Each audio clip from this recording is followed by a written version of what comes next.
Alors, on est très très content de vous accueillir en cette 24e année de l'industrie du rêve. Voilà, toujours sur nos conférences collaboration entre producteurs, réalisateurs, techniciens. Merci au CNC, au Paris Images, à la région Île-de-France de toujours nous soutenir. Bon, je vois que vous êtes venus nombreux.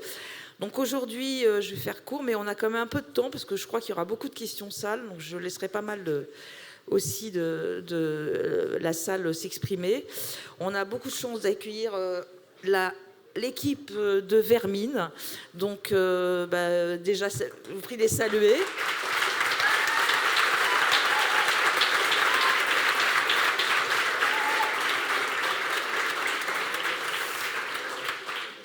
Alors, je vais faire des présentations. Là, vous avez les noms, mais je vais faire une présentation relativement courte parce que je pense qu'il y a beaucoup de questions. En 2 mots, donc, pourquoi Vermine est ici aujourd'hui au Paris Images à l'industrie du rêve? Déjà parce que, sincèrement, de façon très subjective, à l'industrie du rêve, on a adoré le film dès qu'on l'a vu. Et on s'est dit que c'était vraiment un renouveau du film de genre en France.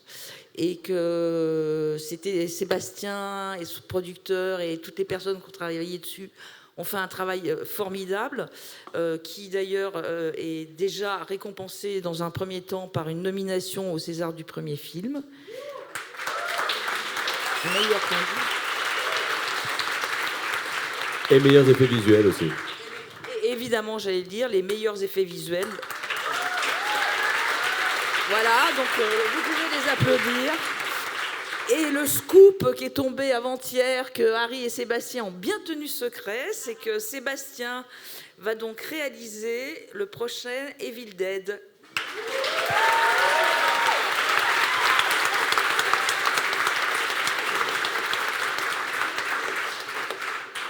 Voilà, donc je vais vous présenter très rapidement, parce que je pense que ce qui est important, c'est de parler de... Là, on va parler de la fabrication du film, de ce succès incroyable, et de la préparation, de la fabrication, de la réalisation.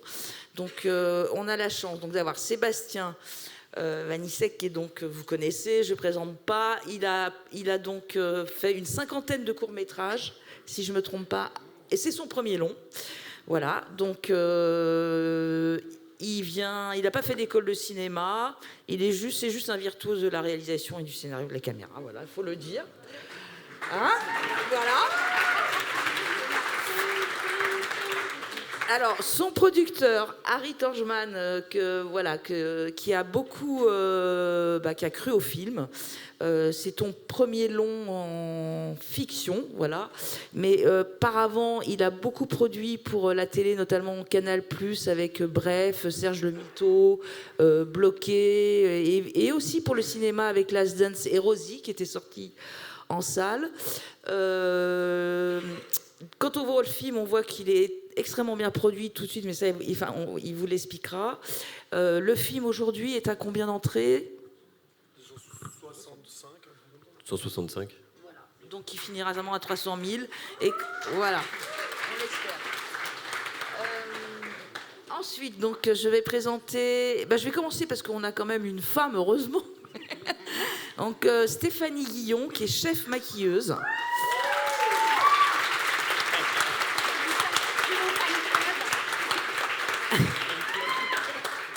Stéphanie dit clochette dans la profession.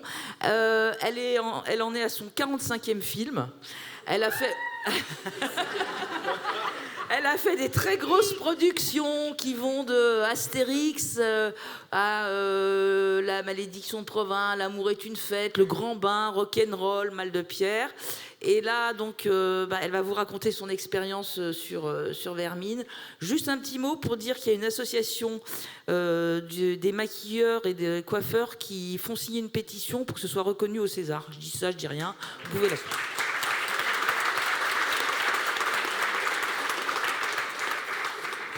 Alors ensuite, Arnaud Bougnor, qui est donc chef décorateur, qui lui aussi a fait, je ne sais pas combien de films, à peu près une trentaine, voire 40, qui donc a tourné aussi sur des grosses productions. Il a contribué en tant que premier assistant, tu m'interromps si je dis des bêtises, sur Acide, et sur Bonnard Pierre Marthe, Pierre et Marthe, voilà. Donc je pense que c'est un de tes premiers longs en tant que chef d'éco. Tout seul. Il a fait un travail extraordinaire. Vous allez voir sur les slides en préparation et en tout ça. Voilà. Et enfin, Léo Evald et Thierry Onillon, Léo, qui sont donc nommés pour les effets visuels, les meilleurs effets visuels au César. Et c'est mérité. Ils travaillent tous les deux chez MacGuff. Ils ont créé les araignées. Enfin, ils vont tout vous expliquer. Travail formidable. Ce que j'ai retenu, que le plus dur, c'était les poils à faire. Mais donc, voilà. Donc, une petite affiche. Ce que je vous propose, c'est qu'on passe le trailer et après, on va démarrer sur comment le projet s'est monté, la réalisation. Vous allez voir. Le décor, le maquillage, et on finira par les effets spéciaux. Et je vous laisse vraiment vous exprimer et on laissera vraiment du temps à la salle aussi. Voilà, on y va. Oh, c'est quoi tout ça, Ali, là? Quoi, ça t'intéresse les bestioles? Oh, mais ça m'intéresse à mort. Fais gaffe quand même, hein. T'inquiète, je te dis, moi je suis un pro. Je te ramène à la maison. Let's go.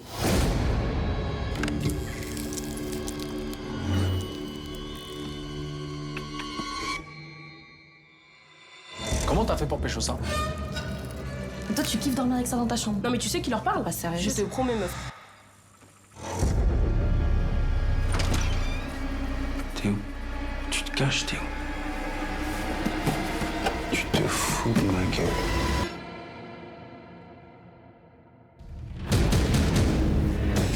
Il a fait un malaise, c'est ça? Ta gueule, c'était pas un malaise, ça. Un truc qui tue aussi rapidement, c'est impossible, non? Ce qu'il avait au bras, là, ça vient pas d'une seringue. Mais si ça vient pas d'une seringue, ça vient de quoi alors?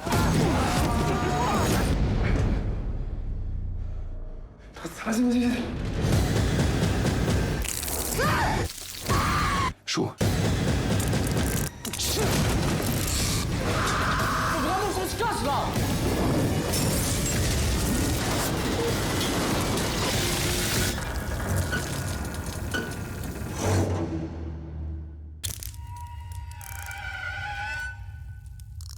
Alors, on va peut-être commencer par la rencontre, votre rencontre, Harry et Sébastien. Comment ça s'est passé? Voilà. Comment Harry, comment vous vous êtes rencontrés et comment tu as monté ensuite financièrement le film avec tes partenaires? Voilà. Alors avec Sébastien, on s'est rencontrés il y a presque 12 ans, en fait. C'était lors d'un festival de court-métrage. Moi, j'étais dans le jury, lui, il participait. Ça s'appelait le Mobile Film Festival, donc c'était des courts-métrages faits au téléphone portable qui duraient 1 minute. Et j'ai reçu un mail, donc je participais, j'ai reçu un mail le 16 janvier 2013 avec son nom, avec les 50 participants, dont évidemment Sébastien. J'ai vu les courts-métrages et j'ai vu le sien, et j'avoue que j'ai été bluffé déjà 1 minute par l'ambition de réalisation. J'ai poussé pour qu'il ait un prix, vraiment, et on lui a donné le prix spécial du jury, parce que vraiment il le méritait. Il a su ça, on est rentré en contact, on s'est parlé, on s'est vu, on s'est échangé quelques messages, et puis après il m'a proposé quelques projets pendant pendant toutes ces années, on s'est un petit peu parlé. Et de son côté, il a quand même réalisé beaucoup de courts-métrages, et il y a un certain temps, il y a à peu près 3 ans maintenant, un court-métrage qu'il avait fait, qu'il avait mis sur les réseaux. Je l'ai vu et en fait j'ai trouvé que c'était vraiment très très fort, très puissant. Et je l'ai appelé en lui disant écoute, viens, on va boire un café parce que là c'est fort en fait. Je pense que t'es un réalisateur en fait, il faut que tu passes au long en fait, clairement. Donc on s'est vu, on a bu un café et je lui ai demandé pourquoi il voulait faire du cinéma. C'est Une question que tu m'avais posée 10 ans avant et j'avais pas de réponse. C'est vrai. Ouais, tout à fait. Je pose toujours les mêmes questions en fait. Vraiment une originalité folle. Mais en tout cas, ce qui est sûr, c'est que là, tu avais une réponse et elle était très, très forte et très puissante et très belle. Et je lui ai surtout demandé est-ce que tu as une idée de long métrage en fait? Est-ce que tu as un pitch de long? Et c'est comme ça qu'il m'a pitché Vermine, très naturellement. Donc une invasion d'araignées. Voilà, dans son immeuble. Et Et on a essayé de comprendre, j'ai essayé de comprendre pourquoi il voulait raconter cette histoire. Et en fait, il y avait quelque chose de très ancré et de très clair déjà pour lui. Et il voulait surtout tourner très vite, parce que ça faisait quand même peut-être 12-15 ans qu'il faisait beaucoup de courts-métrages et qu'il voulait passer en fait au long, en fait, tout simplement. Et donc moi, naturellement, instinctivement, je me suis dit, en fait, avec ce pitch-là, peut-être qu'on peut aller en parler à Netflix. Donc j'ai appelé Netflix directement. Donc c'était Sarah et Sonia que j'ai appelé et je leur ai dit, est-ce que vous voulez rencontrer un futur très grand réalisateur? Évidemment on m'a un peu rigolé, mais gentiment. J'ai dit non, mais je vous appelle pas. Je ne vais pas vous dire ça tous les jours, mais là, je pense qu'il faut vraiment que vous le rencontriez, c'est important. Et donc on a dit, allez, rendez-vous quelques jours après dans le bureau. Donc ça a été très rapide, une réaction de Netflix incroyable. On s'est vu quelques jours après, on a fait un rendez-vous. Donc la rencontre s'est très bien passée. Sébastien a pitché Vermine et ça a plu à Sarah et Sonia de Netflix. Et nous ont demandé quand est-ce qu'elles pouvaient lire un script. Nous on avait quoi, t'avais quoi, un paragraphe quoi. Il y avait 5 pages Ouais, avec des dessins aussi, un peu un joyeux bordel, mais on voyait un peu où ça allait aller. Ouais. Et là, il fallait sortir un script, une V1 dialoguée. Et donc, j'aurais demandé quand est-ce que vous voulez la lire. Elles nous ont dit, je sais pas, le plus vite possible. Je dis, c'est quoi le plus vite possible pour vous? Elle dit, je sais pas, dans 2 mois. Je dis, Sébastien, t'es chaud dans 2 mois pour écrire un script? Et il a dit, moi je suis chaud de ouf, évidemment, je veux faire du cinéma, let's go. Et donc, on s'est donné comme défi d'écrire un script en 2 mois. Donc, Sébastien est en relation avec Florent Bernard Flaubert, qui est un super auteur, vraiment, super scénariste. Et donc, pendant 2 mois, ils se sont enfermés, et ils ont travaillé comme des dingues. Et au bout de 2 mois, on a rendu la copie, entre guillemets, on a envoyé le mail à Netflix, 2 mois jour pour jour. Et Netflix a lu, et quelques semaines après, ils nous ont fait un retour qui était très beau. Ils nous ont dit, en fait, pour nous, c'est pas une V1, c'est une V4 de script. On trouve ça très, très, très efficace. Donc, voyons-nous. Donc, on s'est vu chez Netflix. Et là, c'est là où le twist est intéressant. C'est que c'est Netflix qui nous a dit, par contre, on ressent et on pense que c'est un film de cinéma. Et là, on était subjugués, sincèrement. On s'est dit, trop bien. Parce que les émotions que les spectateurs vont ressentir en salle vont pas être les mêmes que sur une device, que sur un téléphone ou un ordi ou une télé. Et donc du coup en fait ça faisait changer, ça faisait évoluer le projet d'un film plateforme vers un film de cinéma. Et là ça commence à devenir intéressant parce qu'elles nous ont présenté quelques distributeurs, quelques vendeurs internes. Moi naturellement je connaissais de mon côté aussi. On a regroupé tous les rendez-vous au Cannes d'il y a à peu près 2 ans quoi, où j'ai fait venir Sébastien. Et on a fait les rendez-vous ensemble. On a essayé de défendre notre projet. Et en fait, ça s'est très bien passé parce qu'on a eu quasiment que des oui, quasiment de tous les distributeurs et tous les vendeurs. Et en fait, ça s'est monté assez vite après ça. Voilà. Il a fallu négocier évidemment plein de choses. Mais en tout cas, il y avait, je pense que les partenaires ont ressenti qu'il y avait une ambition, qu'il y avait un souhait de renouveler quelque chose. Il y avait quelque chose de créativement très puissant avec Sébastien qui est à la fois auteur, réalisateur, mais aussi qui peut très instinctivement proposer sa vision parce que via les dessins, on comprend très vite qu'il est très précis dans ce qu'il veut faire. Donc ça a été assez rapide dans ce cadre-là. Quelques mots financièrement, le film a coûté combien? Le budget du film est de 5 millions D'accord. d'euros. Voilà. Vous avez eu des aides? Le bas blesse. En fait, le film a été majoritairement financé avec de l'argent privé. D'accord. On a eu une aide du CNC qui est la CVS, donc les aides aux effets spéciaux. D'accord. Et merci du coup à Alexandre Aja, qui était le président de la commission, qui a été très touché par le projet et qui nous a vraiment aidés. Mis à part ça, on n'a eu aucune autre aide en fait. Malheureusement, on les a toutes tentées. L'avance sur recette, 2 fois, on a été retoqué. On n'a même pas pu passer le premier tour. Image et diversité qu'on aurait vraiment espéré avoir au vu du sujet, évidemment, non plus. Et puis malheureusement, l'Île-de-France nous a à double reprise refusé. Bon. Trop rock'n'roll le film. Trop rock'n'roll. Le retour Entre était guillemets, je cite. trop rock'n'roll. Donc sans Netflix, ce film n'existe pas. Je voulais en placer une pour Netflix, c'est important. Oui. Donc officiellement, je peux clairement dire que si on fait un film de cinéma, c'est grâce à Netflix. Bah, bravo Netflix.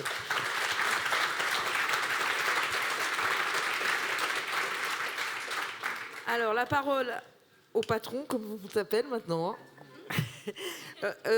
Donc Sébastien, tu as fait une 50aine de courts-métrages, tu n'as pas fait d'école de cinéma.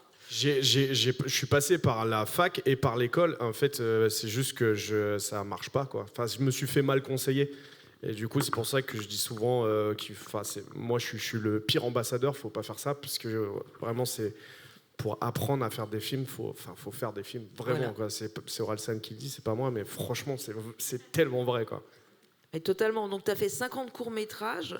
Donc, comment tu as réussi à faire 50 courts-métrages en piquant le caméscope de mon père au début, et après sont arrivés les petits appareils photo et compagnie, et en fait on s'est développé petit à petit avec des potes avec qui on faisait des trucs, voilà. Eux ils se sont professionnalisés pendant que moi je faisais des jobs alimentaires à côté, quoi, mais eux ils devenaient chef-op, devenaient ingénieurs du son, voilà, et de temps en temps acceptaient de revenir me voir pour faire un truc, voilà, faut faire plaisir à Seb, le pauvre, attends, on va aller faire un petit film pour qu'il nous laisse tranquille pendant 6 mois.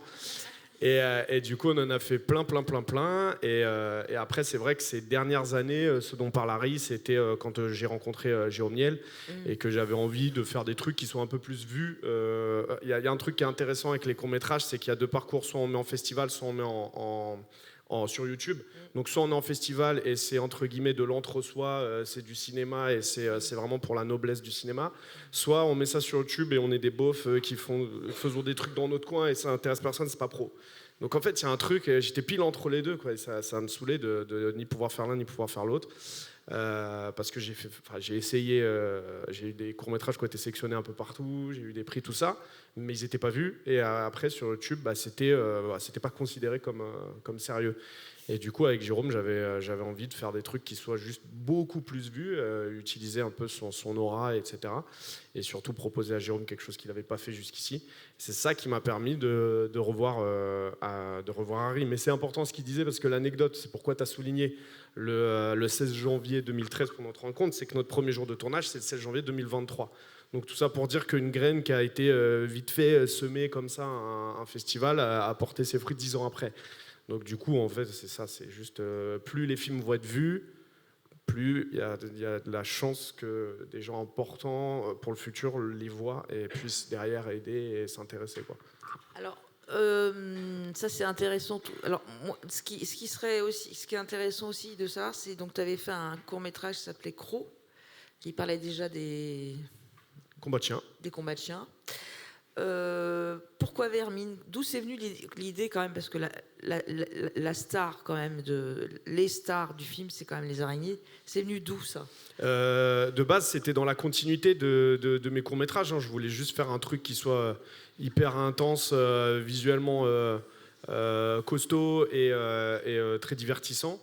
Et après, quand Harry disait qu'il posait souvent la même question, c'était la première, c'est pourquoi je veux faire du cinéma, et la deuxième, c'est ouais, mais qu'est-ce que raconte ton film? Ok, le pitch est cool, c'est cool, mais de quoi ça parle? Et en fait, les araignées, pourquoi ça se passe en banlieue, pourquoi tout ça, c'est des petits éléments que je mets dans un shaker, je secoue, et après tout sort un peu naturellement. C'est une autre chose que de le mettre sur papier, de commencer à écrire une note d'intention, etc. Mais comme avec Harry, on bosse beaucoup à l'oral, lui et moi. Du coup, quand tu m'as posé la question, c'est venu assez naturellement de lui expliquer le parallèle entre quelque chose qu'on juge vraiment à son apparence, parce que voilà, une araignée, dès qu'on la voit, on veut l'éclater, clairement. On veut pas de ça dans son salon.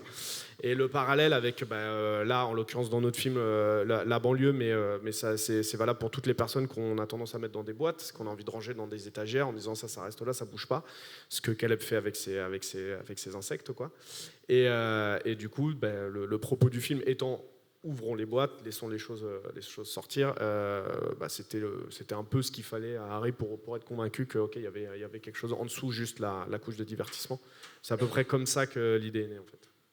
Oui, parce qu'il y a un vrai discours au-delà des araignées sur la banlieue qui est différent des films de banlieue entre guillemets qu'on voit en général.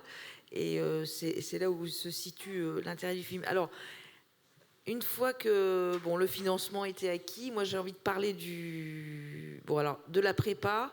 Vous avez fait un dossier absolument magnifique de préparation, j'ai jamais vu ça, où tout le monde a été impliqué, hein, donc tout à la fois Arnaud on va en parler, Stéphanie et tout ça on en parlera après. Vous allez voir parce que c'est un dossier de préparation de 250 pages, voilà. Tout le film est là.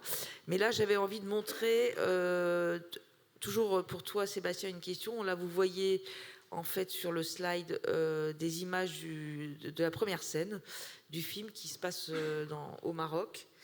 Et moi, je voulais savoir avec qui tu avais envie de travailler, puisque tu as toujours travaillé en bande. Et donc, et puis, tes influences cinématographiques aussi. Parce que quand on voit cette première scène, on pense aux aventuriers de l'Arche perdue, voilà. Mais on peut parler déjà de ta bande qui t'a accompagné, c'est-à-dire ta bande de techniciens, d'acteurs, voilà. Et ouais. Ensuite... Pardon. Non, c'est la même équipe avec qui je travaille depuis plus de 10 ans. Il y a Douglas, mon compositeur, qui est dans la salle aussi là-bas. Et voilà, on a fait des cours ensemble sans rien, et c'est vrai que c'était naturel à partir du moment où on avait tellement d'argent que tout le monde puisse en profiter. Donc du coup, on est tous riches maintenant. Donc ça c'était la première chose. Non, c'était important pour faire un film comme ça qui nécessite un peu plus que ce qui est noté en petites lettres dans le contrat, d'avoir les meilleures personnes pour m'accompagner, ceux qui ont fait quand il y avait rien en fait. Du coup, on est arrivé à une vingtaine, mon équipe, quoi, avec qui on a grandi ensemble. Et après, se sont rajoutés les PNJ, là, qui sont... Non, c'était pareil, c'était casting, entre guillemets, on recevait c'est Samuel Amar, directeur de production, qui me parlait de faut que tu rencontres cette maquilleuse. Bon, en l'occurrence, c'était Clochette très vite. Il m'a dit il faut celle-là et personne d'autre. Pareil pour décors, pareil pour costumes, pareil pour les VFX. C'est des gens, je savais pas que ça existait sur un plateau, ces postes-là. Et quand on m'a dit si c'est important, etc., on a rencontré. Et bon, ils sont tous très talentueux, mais au-delà de ça, il fallait les meilleurs êtres humains possibles pour accompagner. C'était pareil pour le casting. Il fallait les meilleures personnes pour rentrer dans cette aventure, qui comprennent le projet, qui ont envie d'aller plus loin, qui ont envie vraiment de se bouger pour le truc. Et surtout qui allaient s'intégrer parfaitement à mon équipe qui était déjà là, parce qu'on était un peu une bande de potes. Faut pas non plus que ça se déstabilise les cinquantenaires qui arrivent et qui voient et qui voient une bande de gens de 30 piges là, qui font des films. Et ça va, ils sont jeunes dans la tête, ça va. Ils se sont intégrés. Voilà. Donc, on va parler du décor et du maquillage, mais pour revenir donc sur tes influences cinématographiques qui sont quand même importantes. Ouais, pour Vermine, j'ai essayé de rester le plus loin possible de mes références, parce que pour un premier film, on demande, en plus c'est pas moi qui le dis, c'est Steven Spielberg, on demande pas à un réalisateur de faire un film parfait. On lui demande de faire un film qui a une personnalité, un caractère, et ça, c'est resté en moi toute ma life. Et c'est ce que je développais dans mes cours. Vraiment, c'était mon trait, ma griffe, ma façon de filmer, de raconter les trucs. Du coup, bien sûr qu'il y a des influences, on va pas se mytho, Alien. Et là, on présente un groupe un peu loser, enfermé dans un bâtiment. On pense à l'équipage du Nostromo, qui sont des pauvres ouvriers qui se retrouvent à devoir devenir des héros parce qu'ils font face à quelque chose d'extraordinaire. Donc ça, c'est toujours là. Et puis avec mon chef-op, on en a beaucoup parlé en lumière aussi. Mais c'est vrai qu'on essaie de rester loin pour avoir notre propre voix, en fait. Pour pas devenir un film exercice où il n'y a que des références, où on se rend compte que ce plan, il a emprunté un machin et un machin. Et bien sûr qu'il y en a, c'est inévitable, mais voilà. En plus, on fait un film en France, un film genré en France. J'aime pas trop la définition film de genre, donc je dis plutôt genré. Comment essayer de faire le truc le plus français possible aussi, parce que y a des choses extraordinaires qu'on a en France et je voulais absolument les garder. Je voulais pas juste faire le petit Frenchie qui essaie de faire un truc à l'américaine. Est-ce que tu peux dire deux mots justement sur le genre français? Enfin, ce que tu dis, c'est quoi? C'est Aja, c'est Franche Vue, le genre français, mais après, vraiment, la mais ce que définition tu pour disais- moi du cinéma de genre, elle est trop abstraite. C'est-à-dire qu'encore une fois, on va aux États-Unis, on va dire Ridley Scott, est-ce que c'est un réalisateur de film de genre? Personne dira oui. C'est un film, c'est un réal tout court. On juge les cinéastes et pas les films. C'est-à-dire que Ridley Scott peut faire un péplum, peut faire un drame, peut faire un film d'horreur. Et c'est juste, voilà, le film est comme ça. Mais le cinéaste, c'est complètement autre chose. Et du coup, j'ai la tendance à dire plutôt des films genrés. C'est-à-dire qu'on peut filmer une dispute dans un bâtiment haussmannien de manière hyper genrée, comme on peut en faire un cinéma entre guillemets d'irréalité. Et aujourd'hui, on l'a bien vu avec Juliette Ducournau et compagnie, qu'un film d'auteur peut être un film de genre peut être un film d'auteur. Donc en fait, il y a pas de, je voyais pas trop de définition. C'était important, on se l'est dit très vite. On va essayer de créer notre voie à nous, de façon de faire des films genrés en France, en racontant quelque chose de profond, quoi. Je sais pas du tout si ça répond à ta question. Oh, si, ça répond totalement à ma question. Donc là, ce que vous voyez sur l'écran, c'est donc les camemberts, les pavé neuf. camemberts, je sais pas. Donc tu peux en parler peut-être. Ouais, c'est à Noisy-le-Grand, c'est à 20 minutes de Paris. Plein de gens découvrent cet endroit qui pourtant, quand on prend la 4, on les voit tout de suite. Moi, j'ai grandi à Noisy-le-Grand, c'était trop cool de pouvoir tourner là-bas. On connaissait les gens et tout, ça s'est trop bien passé. Et juste à côté, on est en studio. On était juste à côté à Brie. Et les studios, du coup, c'est le taf de Arnaud, voilà. Et on a essayé, c'était hyper intéressant d'étudier les camemberts, l'architecture, l'intérieur, et d'essayer de le reproduire, nous, en studio, avec bien sûr toute la patine que ça amène aussi de ramener de la vie, quoi. Alors, on va parler des décors, Arnaud. Enfin, Arnaud, Sébastien, on a dit que c'était transversal, hein, donc vous prenez la parole. Ping-pong, on a dit. C'était la définition. Alors, moi, ce que j'ai fait sur les slides, c'est pour vous montrer les mood boards. C'est tout la préparation de Arnaud sur les décors extérieurs comme intérieurs. Donc, Arnaud, Sébastien, comment vous avez élaboré ensemble J'avais le dossier, genre une centaine de pages que j'avais d'abord fait solo. Et j'avais mon mood déco, comme j'avais mon mood make-up, comme j'avais mon mood FX et compagnie. Mais après, je leur donne à eux. Et en fait, mon chemin à moi, c'était de donner une direction artistique la plus précise possible pour qu'eux, ils ne perdent pas de temps non plus à aller dans des directions qui étaient pas bonnes du tout. Et après, c'était tout en... que du dialogue, quoi. Genre, on se voyait hyper souvent, on s'envoyait des trucs. Et puis, Ouais, on a commencé très en amont pour essayer de vraiment quantifier et voir toutes les problématiques et pour qu'on ait un maximum de temps pendant le tournage, parce qu'on savait qu'on avait un tournage très resserré. Donc déjà, il y avait un parti pris au niveau de la production de faire ça en studio pour éviter que l'argent qui ne soit pas à l'image soit perdu avec des camions, des locations, des ventouses. Alors, j'ai juste une question. Est-ce que tu as poussé pour que ce soit tourné en studio finalement? Pas du tout. C'était une décision qui était prise quand je suis arrivé. Donc c'était Harry vraiment avait une pris la stratégie décision. qui a été établie dès le départ, en fait. Pour info, ça a été tourné au studio de Brie-sur-Marne. Hein. Ouais, on avait peu de temps de tournage et on le savait. Et du coup, en fait, il y avait un truc de mettre plus d'argent pour être en studio, mais on savait qu'on allait rentrer tout ce qu'on a rentré en la trentaine de jours qu'on avait. Et c'était vraiment un jeu d'échecs entre qu'est-ce qui prévaut sur quoi. Et en l'occurrence, on s'est dit là, ce qu'il nous faut, c'est vraiment la main mise sur le tournage, sur le temps de tournage. Et en fait, en studio, on tourne quand même 2 fois plus vite. Voilà. Et c'est vrai que du coup, Sébastien, on s'est très bien entendu tout de suite parce qu'il y a un côté très maniaque à préparer bien en amont. Et c'est vrai que moi, je l'ai aussi parce que ça permet d'avoir des directives et une ligne directrice tout de suite. Et du coup, quand il y a des imprévus, quand on veut improviser, ça permet de pouvoir voir plus sereinement en fait les problématiques. Donc on a établi des mood boards assez rapidement. On s'est très bien entendu sur tout ce qui était artistique parce qu'il avait les mêmes références que moi. Il a en plus une passion pour tout ce qui est patine, les matières, etc. Donc moi, c'est ce qui me plaisait aussi de développer pour ce film. Et ensuite, on est parti assez rapidement sur une stratégie comme ce qu'ils ont fait sur le premier Alien, en fait. C'est-à-dire que le fait de tourner dans le Nostromo, le premier Alien, ils n'avaient pas beaucoup de pognon. donc à l'échelle américaine, bien sûr. Mais en fait, ils avaient fait un décor en huis clos, auto-éclairé, et comme ça, le matin, ils ne perdaient pas de temps à régler les lumières, etc.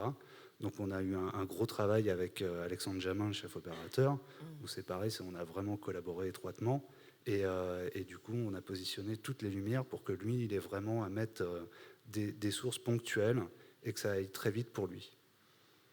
Et alors, pour revenir sur le début du film, donc, le repérage, c'est toi qui l'as fait, ou Sébastien dans le Hogar Alors non, ça, le repérage, parce que du coup, on a tourné dans un immeuble, le hall et alors le parking, ça, on l'avait fait ensemble. Mais il y avait déjà un hall d'immeuble avec des escaliers qui avaient été vus par Harry et Sébastien. Donc ça, c'était validé. Et bon, il se trouvait que ça collait et que c'était le lieu idéal pour qu'on soit tranquille dans cet immeuble désaffecté et qu'on puisse faire la jonction avec le décor en studio. Après, c'est vrai que du coup, comme il avait ses entrées au Camembert à Noisy, on a pu faire des repérages à l'intérieur et vraiment étudier l'architecture des fenêtres parce que c'est ce qu'on allait reconnaître le plus pour faire vraiment le lien avec le studio et qu'on ne pense pas que ce soit un studio parce que de toute façon, nous, à la décoration, quand on tourne en studio, on sait très bien que la première problématique, c'est vraiment qu'on ne sente pas le studio. Alors, il y a combien de jours de tournage en studio? Une vingtaine. 25, 25 en studio. Ouais, entre 20 et 25. Ouais, 23, je crois. Ouais. En l'occurrence, Aubervilliers, c'était un immeuble complètement désaffecté. Et là, c'est très important le dialogue avec le chef déco, puisque, en l'occurrence, bien sûr qu'il ne dispose pas de quoi remettre à neuf complètement ce truc désaffecté. Et du coup, on commence très vite à parler aussi cadre, qu'est-ce qui va être dans l'image et qu'est-ce qui ne va pas l'être, puisqu'on ne va pas décorer toute une partie qui n'est pas à l'image. Et donc, très vite aussi, on est rentré dans des discussions purement et simplement de découpage et de ce que j'allais filmer ou pas, pour que lui, il sache quelle feuille de décor il doit faire, quel endroit il doit retravailler ou pas. Pour pas, encore une fois, perdre d'argent.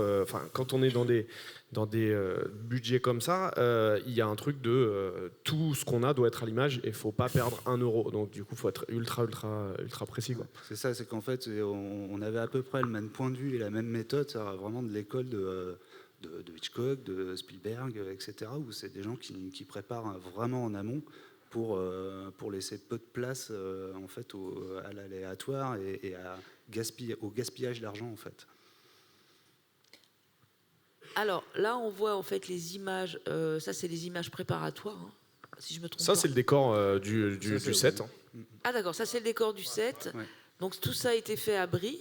Yes. Et ça aussi. Et ça, ouais, c'est la construction. C'est plusieurs étapes de la construction, ouais. Donc combien d'appartements en fait vous avez reconstitué?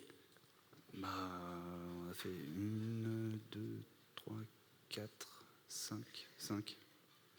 Il y en a qui doublaient. Voilà. Il y en a qui est dans le plan de travail faisait le salon de Caleb et puis on le retrouvait 2 semaines après et puis c'était la chambre de quelqu'un d'autre, quoi. Enfin, il y a juste, je crois, le couloir qui n'a pas bougé parce que le couloir il faisait quoi, une vingtaine de mètres et celui-là il est resté. Il était très très important pour ceux qui ont vu le film et du coup, moi je tenais à ce qu'il soit très long. On en a pas mal discuté et là l'intérêt c'était de pouvoir l'entoiler en fait et du coup on est sur des surfaces où ils étaient un peu libres de pouvoir taffer comme ils le sentaient. Il était assez central, c'est-à-dire qu'on a d'abord placé le couloir et après tout le reste, quoi. Et après j'ai vu la place qui me restait pour faire le reste. Ce fameux couloir, d'ailleurs, ça a été pour moi, c'est le couloir qui m'a fait prendre la décision de tout basculer en studio. Parce qu'en fait, Sébastien, il avait une vision assez claire de ce qu'il voulait faire dans ce couloir. Et on s'est dit, jamais déjà on va trouver de couloir comme ça. En plus, je voulais qu'il puisse avoir la liberté artistique de pouvoir faire ce qu'il voulait avec cette caméra. Donc ça a été le déclencheur. Et on s'est dit, mais attends, si on fait le couloir, en fait, on peut faire tous les autres décors. En fait. Donc en fait, on a déployé la construction à partir de là. Donc pour toi, Sébastien, finalement, c'est la découverte du studio et c'est confortable finalement. Ah, c'est bien, hein. Franchement, c'est bien. On est bien, la régie est pas loin. Après, on bossait à Aubervilliers un petit peu plus tard et là, on a découvert le décor réel où il fait -16 degrés, où on se marche dessus. On peut pas être à 2 dans la même pièce, c'est l'enfer. Là, ce qui était cool, c'était aussi en termes, ça c'est plus un truc de directeur de production, mais c'est en termes de taf, tu me dis si je me trompe, hein. Mais on pouvait aussi alterner entre, c'était entoilé la nuit, donc eux ils bossaient la nuit, nous on revenait le lendemain matin tôt et on les voyait finir d'entoiler tout ça. Du coup, en fait, on bossait quasi à 2 équipes en même temps, en simultané, ce qui faisait gagner du temps, ce qui nous permettait de rentrer. Un couloir, je tourne le mercredi et il est sans toile, et je reviens le jeudi et au matin ils l'ont entoilé, les gars. Donc du coup, ça c'est vraiment une grosse liberté. Et après, au-delà de ça, il nous a fait des plafonds amovibles pour que je puisse placer des caméras en top shot, des murs qui pouvaient aussi, des feuilles de décor qui pouvaient bouger pour que je sois libre aussi de mettre la caméra un peu où je voulais.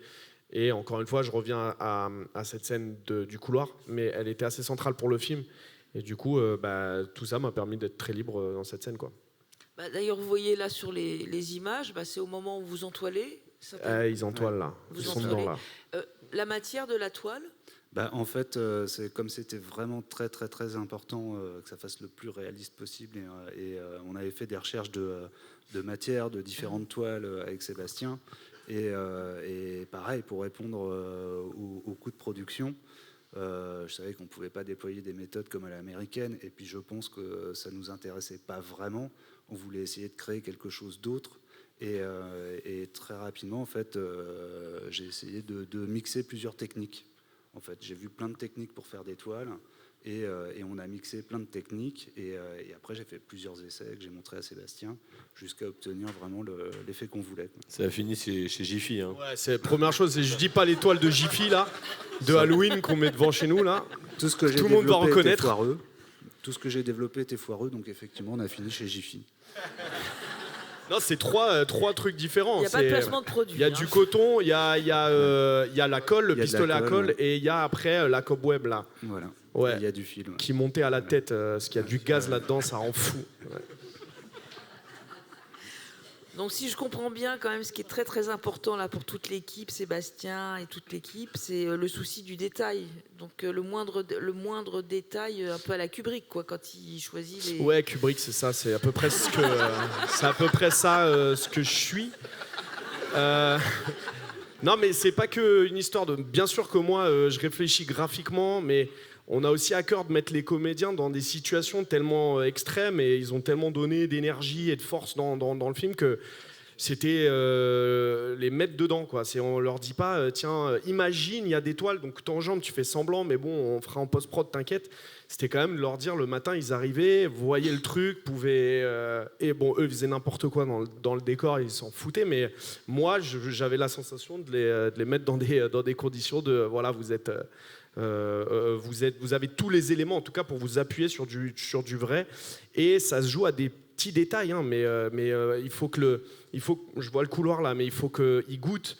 Faut qu'on ait des endroits où il y ait du moisi, et peut-être qu'à l'image on le verra pas, mais eux, en tout cas, en se baladant dedans le matin en arrivant à 7h, avec leur café, ils vont regarder autour d'eux, ils vont le ressentir. Ils vont voir le tag qui a vieilli, qui est là depuis 15 piges, et tout ça, en fait, ils le digèrent. Après, ils repartent, ils marchent un peu dans leur coin comme ça, et quand ils reviennent sur la scène, ils ont digéré tous ces petits détails, en fait.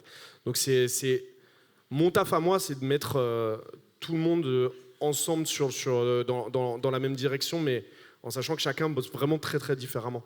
Donc l'énergie de la déco au service de la lumière, de l'équipe lumière, au service des acteurs, et c'est que tout ça bosse un peu comme Kubrick, quoi, en fait, puisque voilà. Comme Kubrick, qui est un peu comme moi, quoi.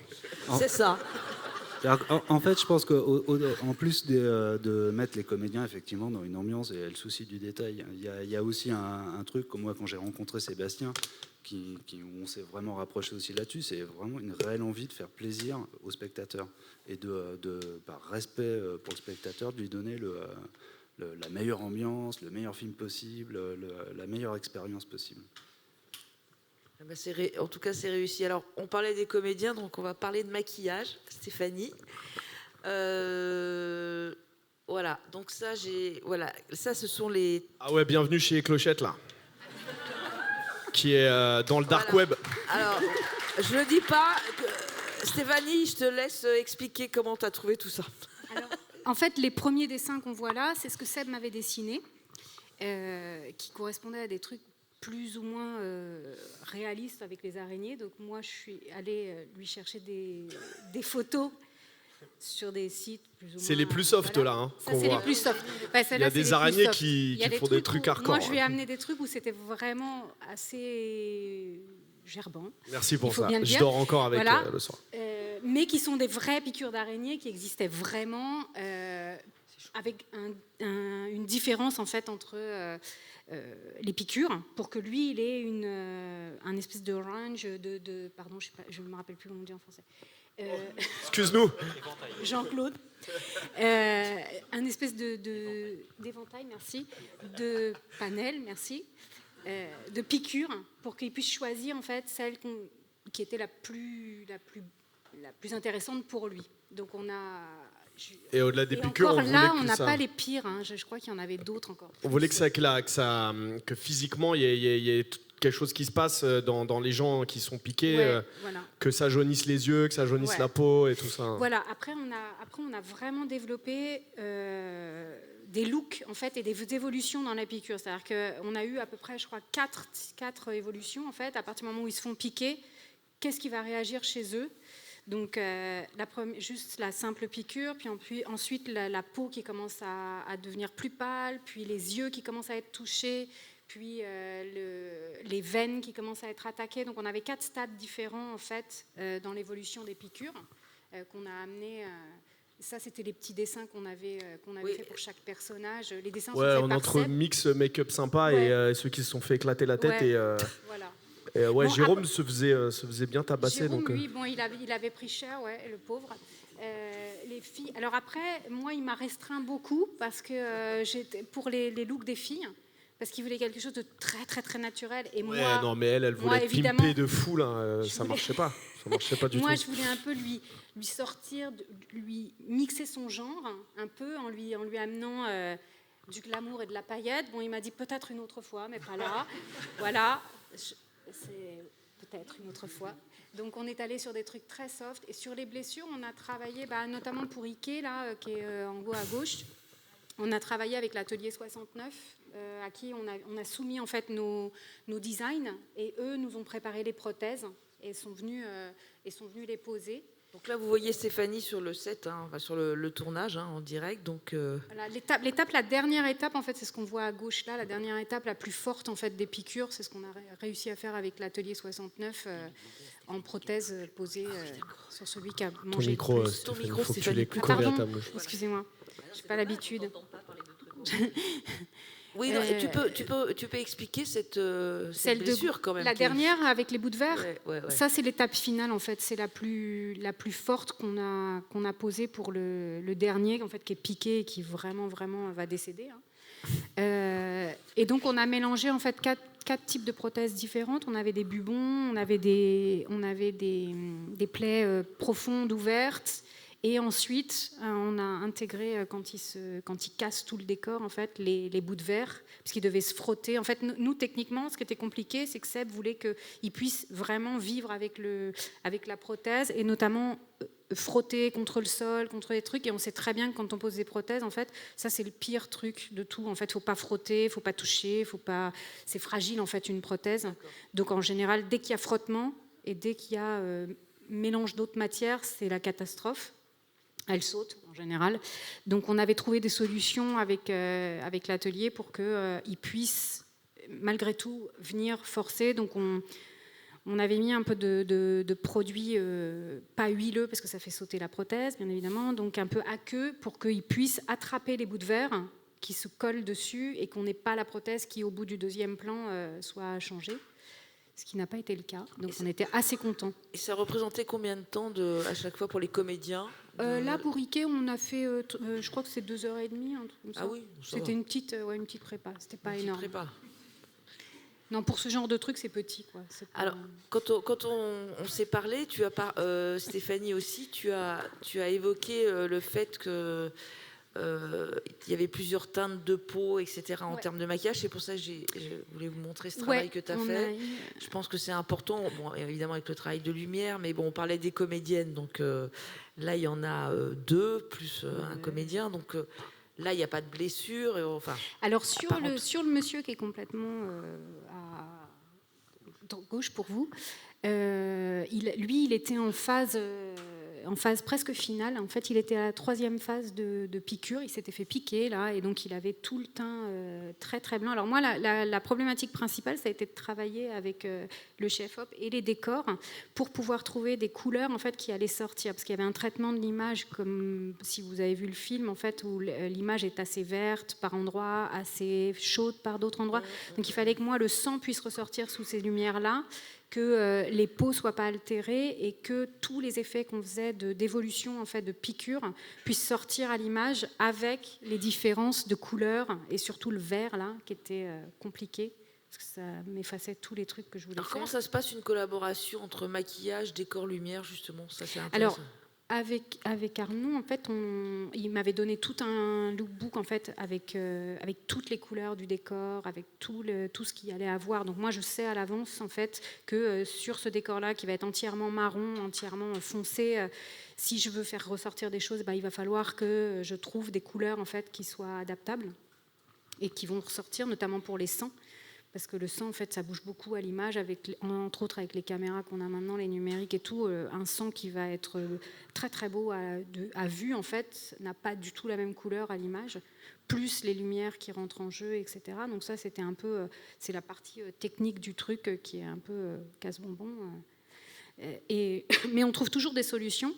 Et à l'image, en fait, c'est comme dit Seb, on a beaucoup parlé tous ensemble, et je pense que c'est ça qui fait la force de ce film-là, c'est qu'il y a eu beaucoup de discussions et de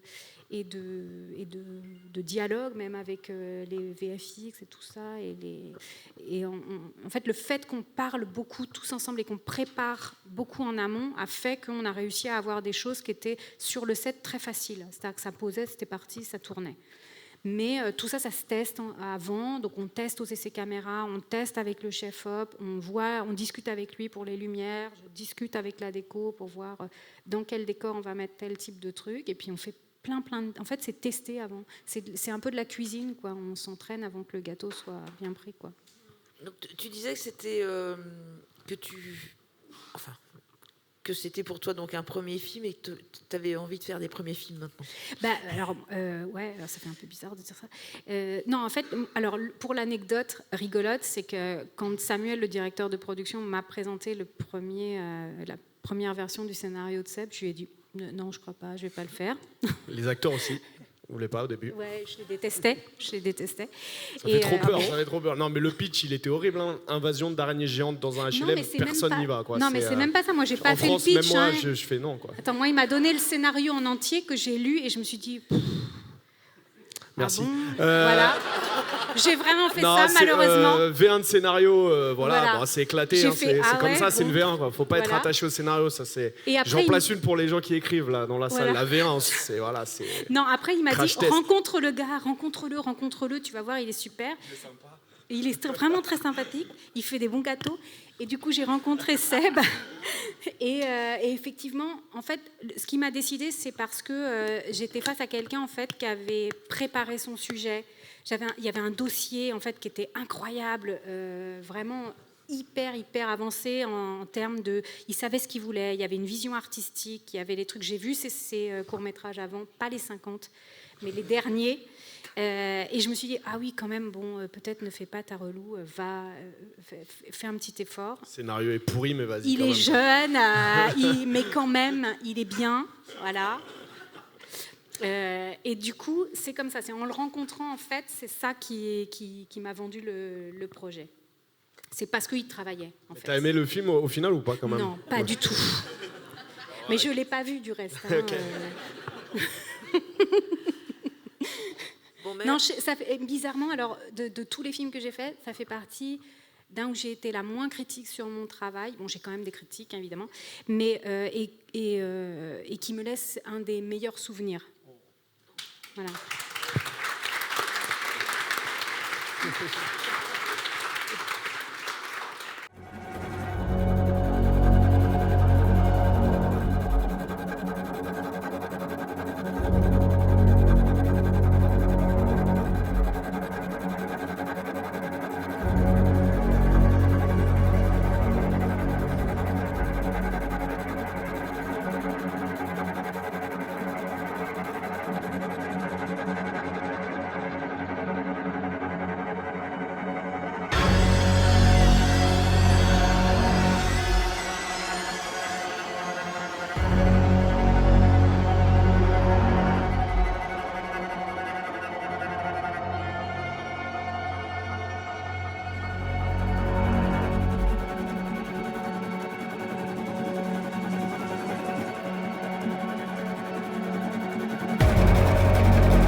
cette bande démo montre quand même la qualité de votre travail. On va peut-être juste revenir sur... Là, vous voyez un document de prépa qui a été fait par... Ouais, celui-là, c'était moi, ouais. Par Sébastien, donc sur les araignées. Alors, c'est pas des migales. Ah non, en fait, il y a un truc avec le film d'araignée, c'est qu'ils ont quand même une mauvaise réputation. C'est très série B, c'est très nanar. C'est comme ça qu'ils sont catalogués, et si tant est qu'on s'aventure là-dedans, il faut tout de suite se pencher sur le monstre et du coup pourquoi il a cette réputation. Et l'idée, c'était vraiment de dépoussiérer le truc et donc de s'éloigner tout de suite de la mygale, de la tarentule, qui ont été utilisées à une époque parce que c'est les plus grosses araignées qui est sur Terre, quoi. Donc du coup, on les utilise parce qu'on veut utiliser des vrais. Et j'avais à cœur quand même de faire un truc un peu domestique, dans le sens où ces araignées, on les connaît. C'est-à-dire que la base, ça reste la tégénaire, qui est une araignée qui, malheureusement, on peut avoir dans sa salle de bain. Et il fallait juste la développer un peu. Il fallait qu'elle soit un peu plus balèze. Moi, j'avais un truc avec les pattes. Je savais que tout allait être basé là-dessus. Et c'est pour ça qu'avec Karim, donc notre spécialiste animalier, on est allé vers l'Heteropoda maxima, qui a été du coup casté pour le rôle. Et du coup, là, on voit surtout les designs et les recherches qu'il y avait en amont de couleurs, de où on allait aller avec les araignées. Et après, c'est vrai que du coup, dès que MacGuff est rentré dans la boucle, en fait, ils se sont basés sur nos vrais, quoi. Et à partir de là, on a travaillé sur celle qui allait être en 3D. Alors, Léo, Thierry, là on montre c'est du travail préparatoire aussi, et puis le résultat, attendez, hop, voilà. Ça, c'est les SFX. Alors, ça, c'est les SFX. Oui. Voilà. SFX de Atelier 69. Atelier 69. Donc là, on voit tout le travail de scan et compagnie. Ça, c'est les toiles. Ça, c'est des SFX. Et ouais, là, on a un peu de... Ça, c'est les rêves, ça, je crois. En fait, là, on est sur le set. On est sur le set. Voilà. Donc, vous peut-être nous expliquer comment vous avez collaboré dès le début et comment vous avez fait, parce que vous avez été un travail quand même... non. En fait, on a lu assez tôt le scénario finalement. Hein. On a vu. Moi, je connaissais un peu Harry, je connaissais pas Sébastien. On est très très très vite tombé amoureux du scénario, et à l'inverse de Clochette, du coup. Et de son réalisateur. Oui. Non. Plus jeune. Et non, des créatures, films d'horreur, banlieue, vas-y, on fonce. Hein. Enfin, franchement, c'est pour ces films-là qu'on fait ce boulot, franchement. Donc c'était hyper bien écrit tout de suite, même si la première version qu'on a lue n'est pas celle qui est portée tout à fait à l'écran, mais déjà il y avait cette écriture, il y avait ce charisme, il y avait ce punch que tout de suite on a dit ouais, ça va, c'est sûr, ça va cartonner. Et dès qu'on a rencontré Sébastien, on a été encore plus convaincus, on a dit ouais, ok, c'est bon, c'est parti, quoi. Et à partir de là, on savait qu'on avait un dialogue très très serré avec Sébastien, et je pense qu'on l'a assez compris avec ce que disaient Arnaud et Clochette, c'est que surtout le talent de Sébastien, ça a été vraiment d'entrecroiser tous les métiers entre eux pour obtenir ce film où vraiment tout le monde travaille ensemble dans le même sens et dans le même but. Et je pense que c'est vraiment la force du film, c'est vraiment ça, la forme et la force du film. Et donc assez vite, on a discuté de mise en scène, comment est-ce qu'on pouvait l'aider, comment est-ce qu'on pouvait appuyer la narration, c'est vrai que le point de vue économique est important, aussi on en a parlé plusieurs fois, mais même sur des séries à 200 millions de dollars, hein, il n'y a jamais assez d'argent de toute façon pour les effets et le reste. Ça, c'est une constante. Donc très vite, on a discuté de comment maximiser l'efficacité des araignées, comment travailler en lumière, le contre-jour, etc. C'est pour ça que nous, on insiste beaucoup pour dire que les VFX, en fait, la moitié du travail, c'est pas nous, c'est vraiment la mise en scène, le son et tout ce qui va autour, quoi. Donc c'est vraiment un travail très collaboratif, et là, je trouve que c'est vraiment un vrai talent de réalisateur de mettre tout ça ensemble pour le résultat que vous avez là, quoi. On a en commun Alexandre Aja, qui avait pas mal bossé avec vous et qui est comme une espèce, qui a agi comme un mentor au-dessus du film après nous avoir donné l'aide. Et c'est vrai qu'il a pas été avare de conseils sur comment de travailler avec de la 3D, comment intégrer de la 3D. Et c'est vrai que même si je l'avais dans un coin de ma tête, son premier conseil a été faut travailler énormément sa mise en scène quand on veut intégrer de la 3D, et pas au contraire se dire bon, la 3D va faire le taf et je mets ça en plein light et tout pour qu'une créature soit crédible. Il faut savoir, et encore c'est le meilleur qui a fait ça, c'est Spielberg sur son Jurassic Park, quand c'est le premier à utiliser un peu de 3D. Si aujourd'hui ça n'a pas vieilli, c'est parce qu'il savait comment les filmer, quoi. Léo, tu as dit que bon, tu as fait aussi beaucoup de recherches, surtout sur les araignées qui ont une taille colossale. C'est une vision naturaliste au départ. Il fallait reproduire ce qui a été filmé. Micro près de la bouche, comme ça. Comme ça ? Ouais. Comme ça. Du coup, il fallait. Donc moi, j'ai un ami qui travaille chez Derol, qui est un magasin d'animaux naturalisés. C'est un peu spécial d'aller là-bas. Mais du coup, il avait l'araignée qui a été tournée. Et du coup, j'ai pu prendre énormément de photos avec un ami qui est photographe dans un studio. Et on a pu vraiment avoir toutes les infos qu'il nous fallait pour pouvoir reproduire cette araignée. Et il fallait partir de là. Et du coup, juste faire une évolution et éviter le grotesque pour tout ce qui était hors échelle et les grosses araignées. Voilà, c'était vraiment le défi. Du coup, on a légèrement amplifié certains volumes et certaines tailles de l'échelle du corps. Mais voilà, c'était juste ça. Tu as dit que ce qui était compliqué, par exemple, c'était les poils. Voilà, les poils, c'est pas compliqué en tant que soit sur une créature, mais du coup, là, c'est comme il y en avait plusieurs.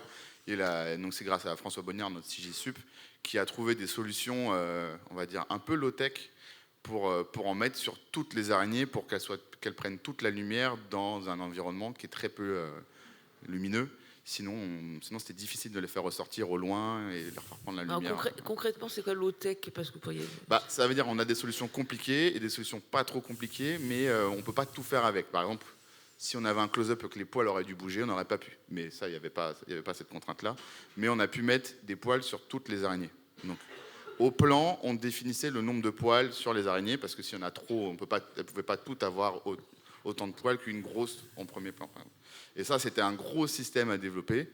Et des solutions de quelqu'un qui est extrêmement malin, qui est François. Il a trouvé la formule pour mettre des poils sur de la crowd. Et ça, c'est vraiment dur.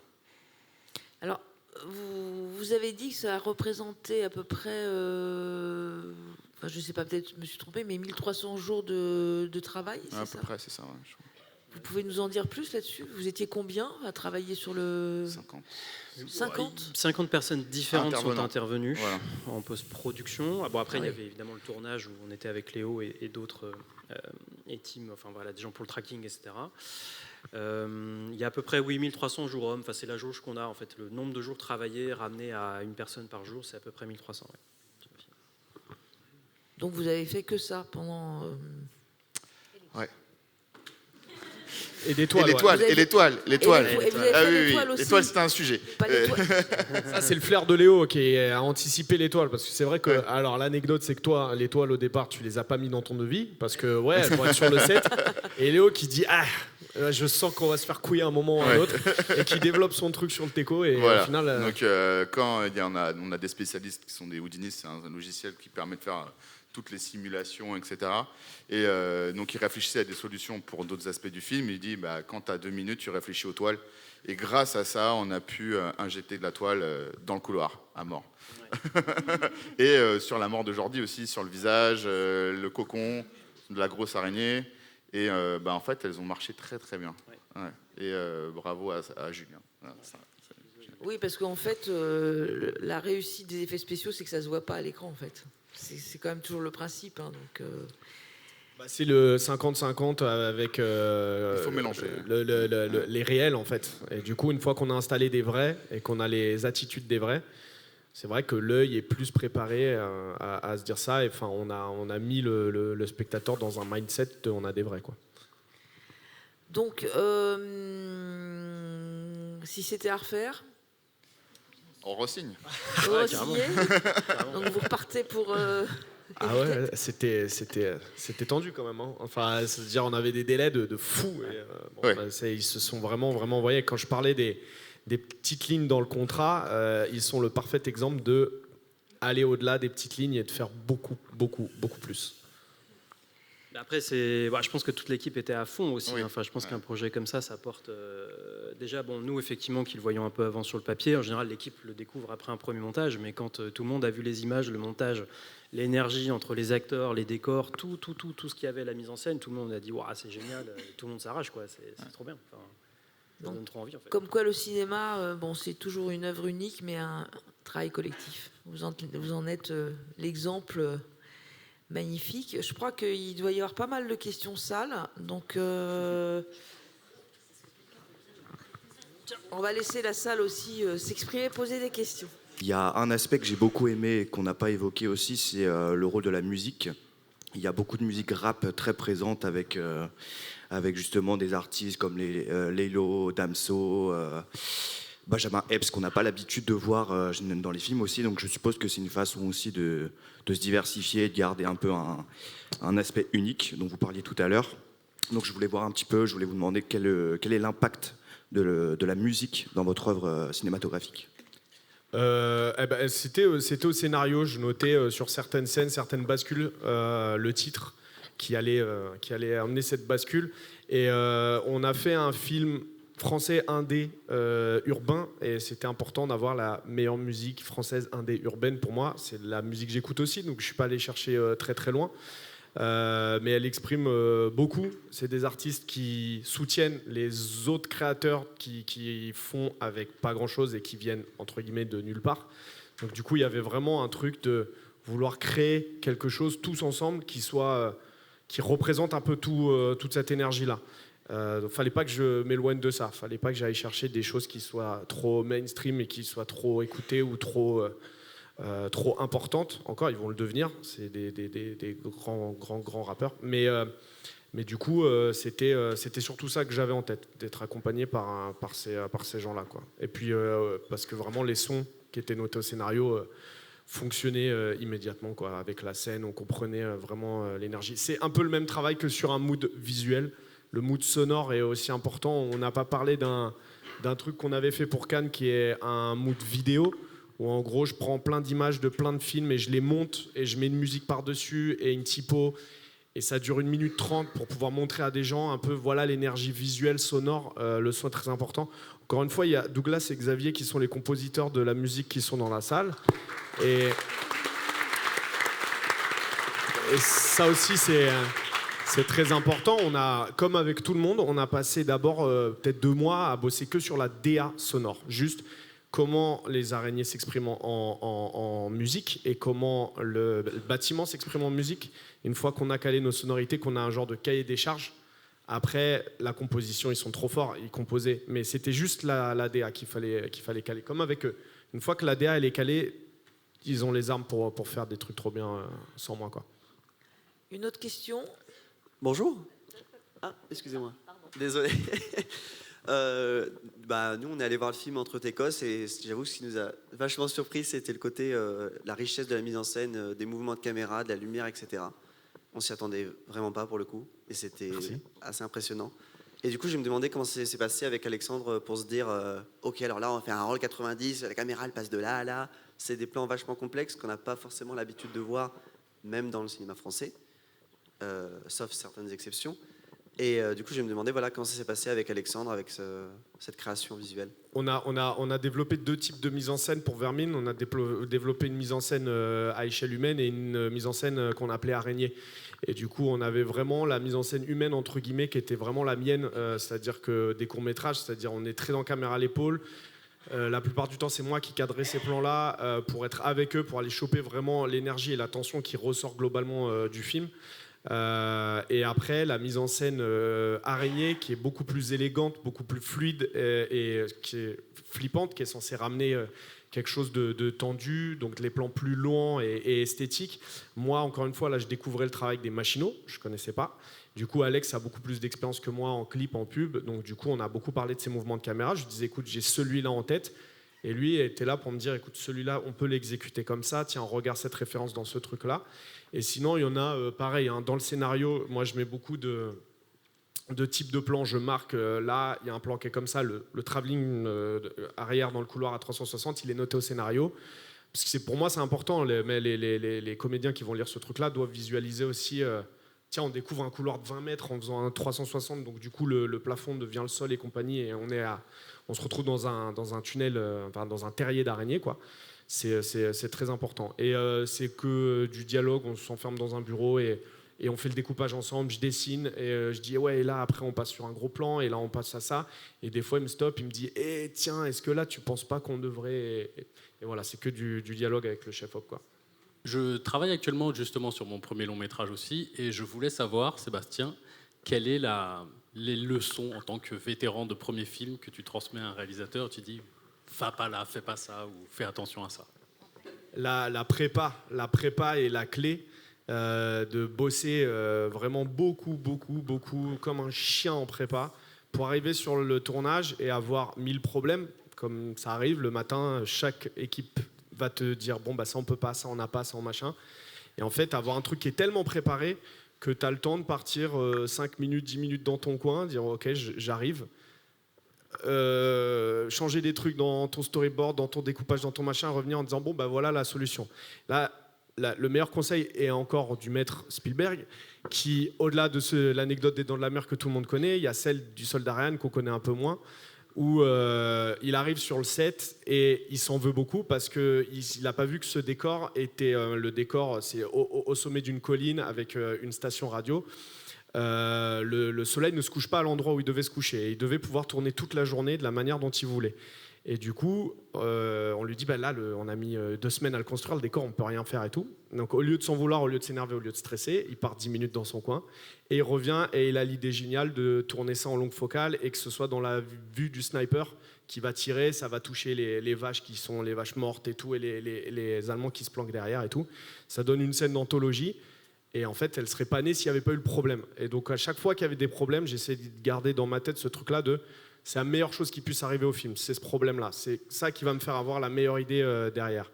Et donc du coup, de toujours positiver, de se dire c'est ok, c'est ce qu'il faut pour le film pour que le plan soit meilleur et que l'idée soit meilleure derrière, quoi. Et donc du coup, jamais stressé, même si c'est pas facile. Ou en tout cas, et que tes équipes le voient pas ce stress, quoi. Essaie de te planquer pour aller hurler dans un coin tout seul, mais que personne te voit, quoi. D'autres questions? Oui. Je suis là. Yes. Bonjour, merci pour ce magnifique film déjà Sébastien. Merci à toute l'équipe aussi qui a rendu possible ce film. Ça fait énormément de bien de voir un film comme ça, enfin un film français comme ça. Et moi la question que j'avais à te poser Sébastien, c'est moi je suis comédienne, j'ai tourné dans un court-métrage qui s'appelle Sur la touche, qui est sur Canal en plus en ce moment. Et c'est un film de genre justement. Et voilà, je voulais que tu me donnes un conseil justement à tous ces réalisateurs qui veulent faire des films qui rentrent pas forcément dans les codes des fois. Quel conseil tu auras à me donner pour tous ces gens qui veulent tourner dans des films qui rentrent pas dans les moules, dans les codes et qui y croient, tu vois? Déjà, la position, elle est vraiment étrange pour moi, hein, parce que vraiment, on a tourné il y a 1 an, quoi. Donc du coup, être en position de donner des conseils, etc., c'est trop bizarre. Je l'ai fait avec sincérité, le film, vraiment, avec le film que je voulais voir, moi, au cinéma, en tant que spectateur. Et je pense... Voilà, être un spectateur lambda. Je ne suis pas plus cinéphile qu'un autre. Donc, du coup, je voulais faire juste un film sincère. Et je pense que c'est ce qui a fonctionné avec les équipes dans un premier temps. Les financements dans un deuxième, c'est juste de tout le temps parler avec l'énergie de ce que tu as dans le ventre et ce que tu portes depuis longtemps, en règle générale. Et que les gens le ressentent et se disent ok bon alors on ne sait pas comme Clochette où on va aller, peut-être ça va être pourri, mais en tout cas le film est porté avec le ventre et le cœur et du coup on va suivre cette personne et on a envie de se planter avec si c'est se planter. Et après voilà, encore une fois la France n'est pas spécialement un territoire de films de genre, donc encore une fois disons genré, quoi, arrêtons de dire genre, voilà. Si c'est un film d'horreur, c'est un film d'horreur, si c'est une science-fiction, c'est science-fiction. C'est pas du genre c'est trop global, quoi. Et encore une fois, les films sont écrits, donc c'est du cinéma d'auteur. Donc de dire, voilà, mon film parle de ça, voilà comment je l'ai développé, voilà ce que je veux raconter, voilà pourquoi c'est important pour moi. Et après, on va pas se mentir, ça reste un business, il y a beaucoup d'argent en jeu, et il faut convaincre les gens que ça va marcher. Voilà. Pourquoi ça marche? Pourquoi le mien il va marcher? Et alors que d'autres se sont plantés ou n'arrivent pas à être financés, etc. Et avoir en tête tous les postes, et certains postes dont on a un peu moins parlé là, c'est la production, c'est investir de l'argent, récupérer de l'argent pour faire d'autres projets derrière, etc. C'est important, et le cinéma c'est aussi ça, c'est pas que de l'art, de la création, du machin. Donc gardez bien en tête que voilà, il y a des gens aussi qui font ça par amour, mais pour gagner de l'argent, quoi. J'ai une petite question ici, là. Yes. Par rapport au rôle du storyboard, donc, qui est central dans la préparation, visiblement, et quel est son rôle sur le plateau? Parce que vous avez dit, quand vous avez dit je vais dans mon petit coin pour refaire un plan, est-ce que c'est votre moyen principal pour vous coordonner, pour essayer de transmettre exactement ce que vous voulez à toutes vos équipes, compte tenu de l'ensemble des contraintes qui sont particulières à ce film, il me semble. Donc, est-ce que c'est votre moyen principal de communication? Est-ce que vous en avez, est-ce qu'il couvre tout le film ou seulement certaines scènes plus délicates? Voilà, merci beaucoup. J'ai pas encore vu le film, mais je crois que je vais surmonter ma crainte pour aller voir le film. En tout cas, il a été complètement spoilé du coup par le Real McGuff, donc bon, voilà, zéro surprise, c'est pas grave. En fait, le storyboard, il sert surtout en prépa. Il sert à toutes les équipes techniques de voir vraiment où on va aller. Encore une fois, tout à l'heure, on parlait avec Arnaud de l'importance du plan, du cadre. Arnaud pouvait voir, ok, en fait, c'est un plan moyen, j'ai pas besoin de me taper une feuille de décor de 60 mètres parce que le plan est serré. Pareil pour les effets spéciaux, quand je leur envoyais la scène de la salle de bain, que vous verrez et comprendrez plus tard, ils savent, ok, celui-là, on va pas pouvoir le faire avec une vraie, ça va être SFX, ok, il va le cadrer comme ça, donc la lumière, elle vient de là-haut, ensuite ils peuvent en parler avec le chef-op, donc du coup, anticiper, encore une fois, j'en parlais tout à l'heure, tous les problèmes qu'on va avoir. Et une fois qu'on est sur le set, on peut toujours afficher les storyboards qui sont là pour les gens. Ils arrivent le matin, ils font OK, donc ça c'est ce qu'on fait, ensuite ça. Donc les machinos, les électros peuvent se faire une idée. C'est très cool d'intégrer tout le monde dans le projet, que tout le monde sache vraiment ce qu'on fait, qu'ils viennent pas juste faire leurs heures, quoi, qu'ils aient envie de faire le truc et tout. Mais en règle générale, une fois sur le set, c'est vrai qu'on l'utilise que en cas de souci. Vraiment, s'il y a une incompréhension totale, de dire attends, je l'ai dessiné, tiens, regarde, tu vois, c'est ça. Mais sinon, en règle générale, c'est plutôt le matin d'expliquer les plans qu'on va faire verbalement. Ça parle plus qu'un storyboard, au final. Le storyboard, c'est en prépa, et une fois sur le set, c'est vrai que j'ai plutôt tendance à expliquer sur le décor directement. La caméra fait comme ça, je me déplace avec, les acteurs sont là. Et ça, en vrai, sur le set, on le fait 5 fois pour le même plan, parce qu'il faut le faire une fois pour cette équipe, une fois pour celle-là, une fois pour les acteurs, une fois machin. Les acteurs, il faut leur expliquer une deuxième fois derrière, parce qu'ils sont passés à autre chose. Donc c'est le même plan, le répéter 55 fois. Et le storyboard est là au bout d'un moment, quand on a marre, et tu fais bon, c'est ça, voilà. Et sinon, j'ai essayé de storyboarder le max de ce que je pouvais, mais j'ai privilégié les scènes importantes qui avaient beaucoup de VFX. Ou de feuilles de décor, de mouvements techniques.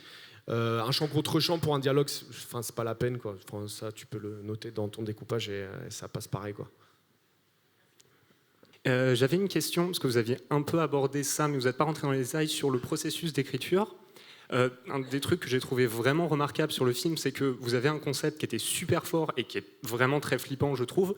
Mais vous avez aussi des personnages qui sont très touchants, très très bien construits, et les deux sont extrêmement homogènes, enfin en tout cas fonctionnent très bien ensemble. Et du coup, je voulais vous poser des questions sur la façon dont vous l'avez écrit, vos étapes, etc.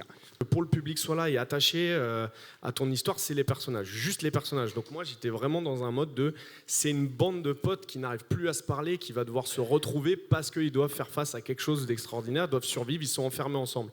C'est un film qui parle de l'absence de dialogue aussi beaucoup. Donc du coup, on construit ces personnages en amont. Vraiment, on écrit avec tout ce qu'on a, tout ce qu'on connaît. On s'inspire de nos potes, de nos histoires à nous. On met tout. On a des personnages qui fonctionnent. Et après, on les donne à des comédiens. On fait confiance à ces comédiens. Ces comédiens commencent à mettre de eux à l'intérieur.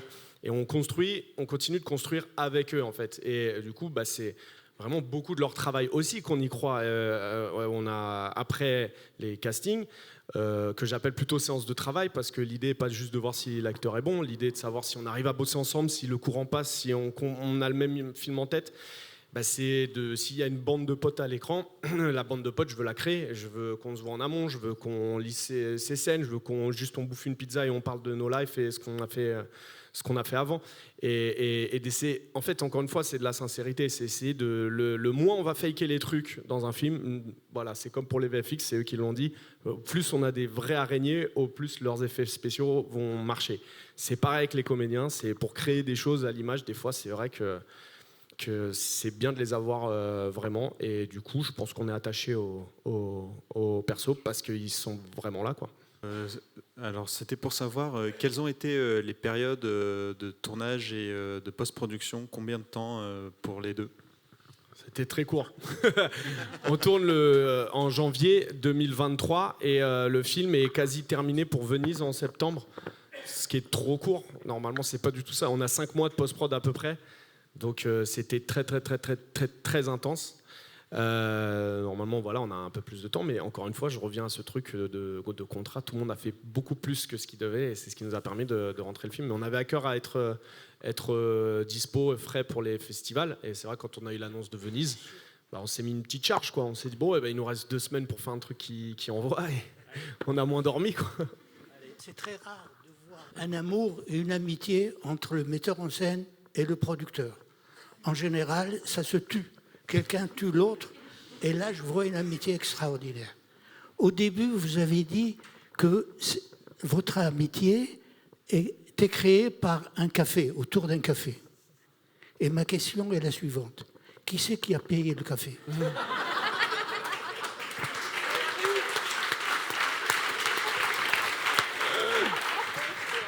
Je crois que depuis que je connais Harry, je n'ai rien payé. Rien. Jamais rien. Il m'a toujours tout payé. Mais parce que c'est Kubrick, c'est ça qui faisait ça. Voilà.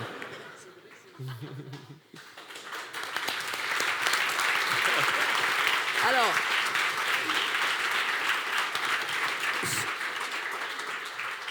on va conclure malheureusement cette conférence, mais sur l'actualité de chacun, on va conclure là-dessus. Donc on va commencer par le patron, Sébastien.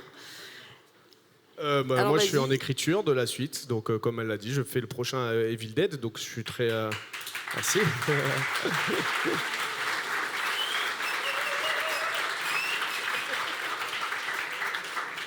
Et on va partir voilà, avec les mêmes équipes, donc voilà, c'est très cool. J'ai fait en sorte que ce soit le film le plus français possible avec ma team à moi. Donc vraiment, c'est une continuité, c'est une grosse franchise, c'est un gros truc, c'est très cool. Mais le film est 100% écrit par Florent et moi. Ce sera fait par ma team et on fait notre post-prod en France, tout ça. Donc voilà, il sentira bien Vermine, quoi. C'est génial.